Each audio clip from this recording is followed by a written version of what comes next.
Une foule d'hommes, de femmes et d'enfants. Près de 300 personnes inquiètes. Avec la fin de la trêve hivernale, ces familles venues de Géorgie, d'Albanie mais aussi d'Afrique se sont réunies spontanément pour réclamer un logement en urgence. Nous n'avons plus aucun endroit pour dormir. Vous voyez tous les gens qui sont là? Eh bien ce soir, ils sont à la rue.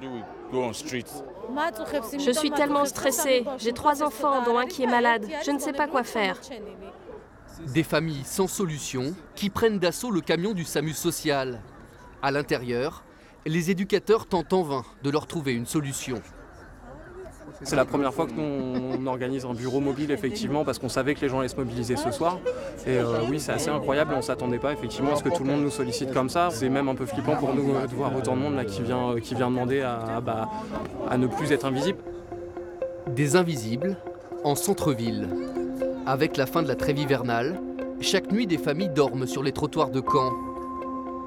Expulsés le matin même d'un centre d'hébergement, ces Albanais s'apprêtent eux aussi à passer la nuit dehors, près de la gare, alors que le thermomètre flirte déjà avec les 0 degrés.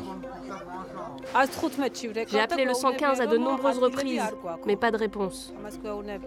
Vu qu'il y a eu plus d'une centaine de personnes qui appellent en même temps, et ben en fait ça sature complètement. Et donc les personnes sont obligées d'appeler 200, 300 fois.